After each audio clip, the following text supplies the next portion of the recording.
Alright, so you've made it to the home page of WokWi. So go into your accounts, go to your projects, and you're going to create a new project using the Arduino Nano. So you've got your Nano board here, you've got your code over here. Alright, so the first thing we need to do is make a bit of room. You can zoom out a bit using your scroll wheel, and we're going to add a breadboard in order to put our components on. And I'm just going to drag that over. So the first pin here is actually on the first column on the breadboard. Alright. So in order to make an LED flash, we need an LED. And we're also going to grab a resistor to limit the current so the LED doesn't blow up. Push the R key on your keyboard to make it rotate, and we're going to flip the LED so the skinny side is on the left hand side. It will just be easier for wiring a bit later on. Going to drag that down to the negative rail, and I'm going to hook up the LED, the fat parts, which is going to be going to the negative rail. The skinny part will be the output from the Arduino. Alright, so let's wire up our breadboard like we will in the real world. So I'm going to hook up ground to the negative and ground to the negative. If you want to, you can change the colors, but that's unnecessary. But I'll just do it for today. And the 5 volt line will come out here, and I'll make that red. So we've got positive 5 volts at the top here, just as practice.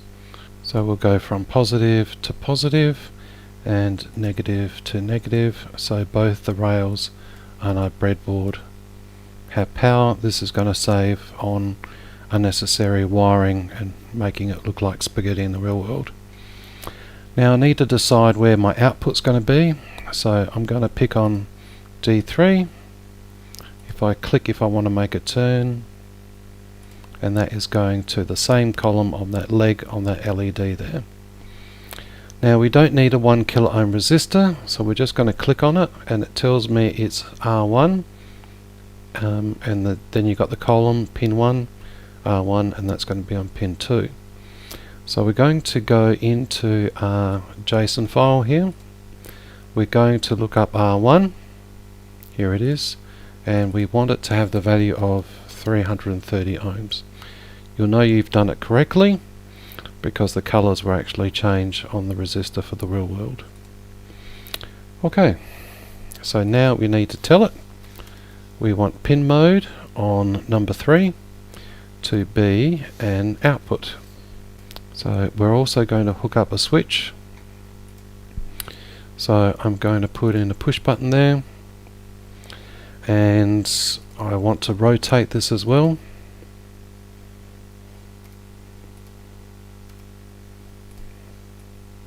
And I'm going to drag that onto my device here.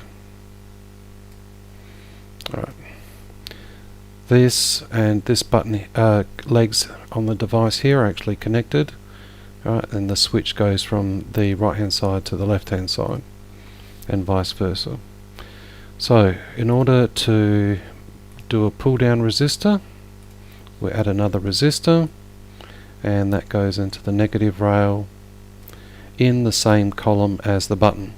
Now we want this to have a high value, so this is going to be resistor 2. Go back to our JSON diagram and we'll find resistor 2. Here it is there, and we want it to be 1 mega ohm. So I'm going to put in 3 extra zeros.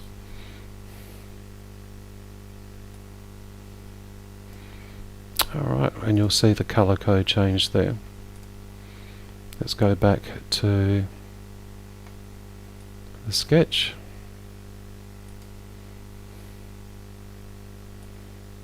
Alright. And the other leg here is going to go to the positive rail. The signal from our push button is going to go into, let's say, pin D4. It doesn't matter as long as your code is correct. And I might change this to blue to indicate that it's actually an input. Done. Alright, so let's tell the program pin mode on 4 is going to be an input. Alright.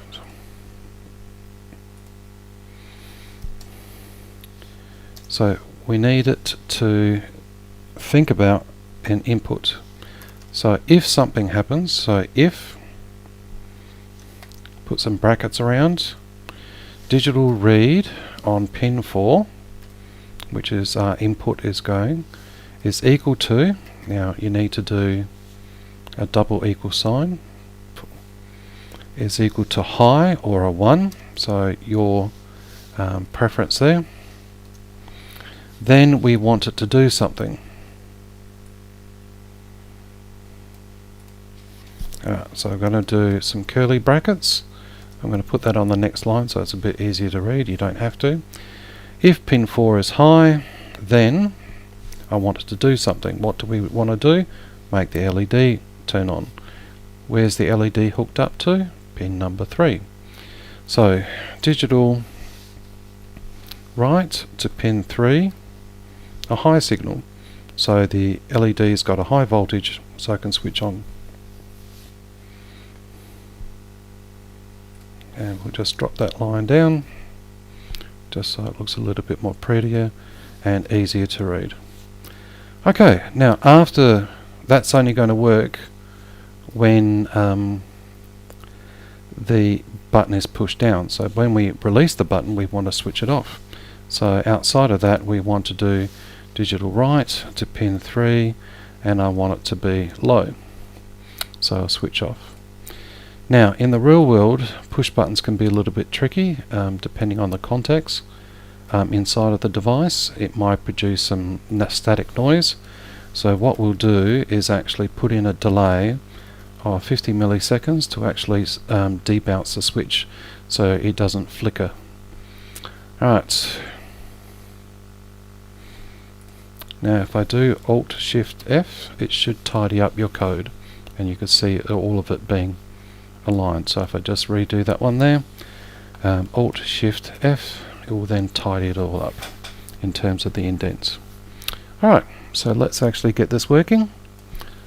We're going to hit play on the simulation, push the button down, LED comes on, take off the button, LED goes off, and that's it.